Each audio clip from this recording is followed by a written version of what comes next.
Hello, thank you for taking the time to come to our convocation meeting tonight. I would like to share with you some of what I have been thinking about as we come closer to convention on October 14th.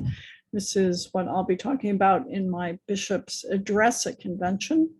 And this is material that's been shared already with the standing committee and the council of trustees in a longer form.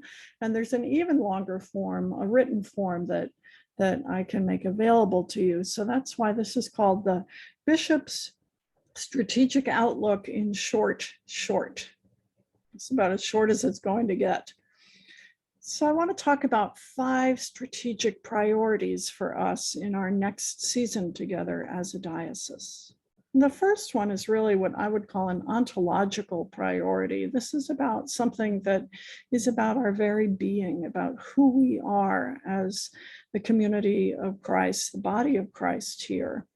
And that is the continual striving to become the beloved community. Now, the original image of the beloved community was a global image that talked about equality and inclusion and love and the eradication of poverty and civil rights.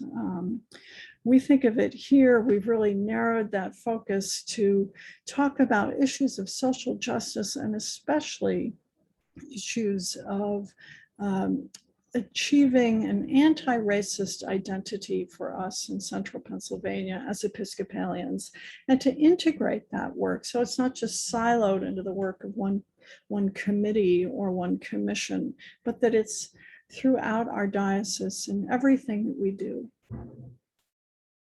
The second priority is to continue the good work that we've done with Shaped by Faith. We've had this time of understanding and learning about who we are as individual communities of faith and who we are in relation to our neighbors, especially in our convocations.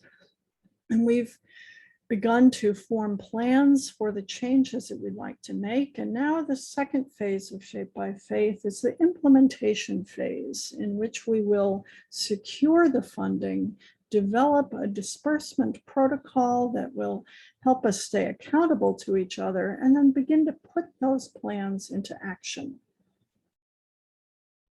The third priority is to restructure our finances, to take some of our grants and loans that we have and to consolidate those into a way that we can better support congregations, especially through Shaped by Faith, to evaluate the way that we have been managing our investments. That's always a good idea from time to time.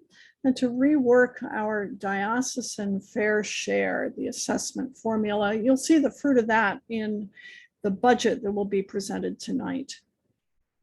Fourthly, to focus on the next season of life for the Stevenson School as the very Reverend Robin Zoke Coolidge prepares to retire at the end of this year, and we hire a new dean. We're in the process of that call right now, of having people apply for the new position. And then, as with any shift in leadership, for that new person to come in and get settled and take a look at all the good work that's been done and to imagine where we might go from there.